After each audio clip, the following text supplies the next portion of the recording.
My grandfather, Tony Bosco, operated Bosco Pools.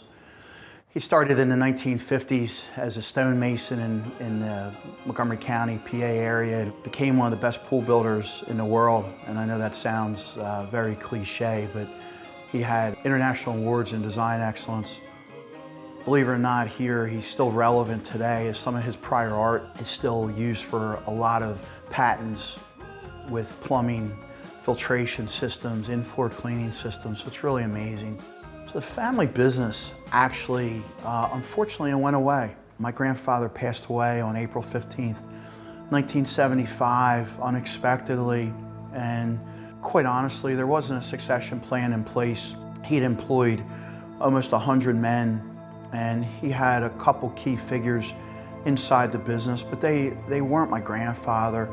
And I'm just going back from memory, is what I saw through the eyes of a 9-year-old, and what I learned later. So my mom, who was not involved in the day-to-day operation of the business, and my dad, who was actually a mechanic for the business, took it over. And I think they did as well as they could do and as well as was expected.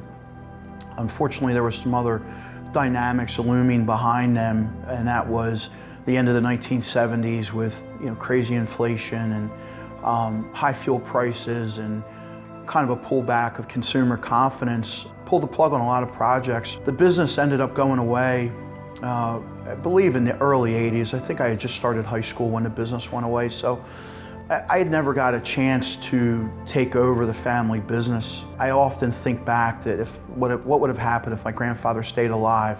I got to a point where I could have jumped into business, how much different things might have been or turned out, or they might not be any different from where we are today.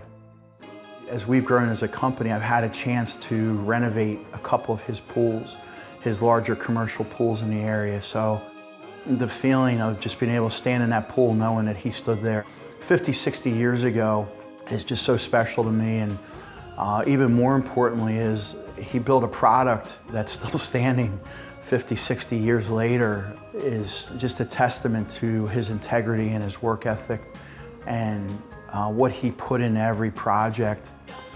Very special, but I'm so proud to be a third generation pool builder inside the Bosco Payne family.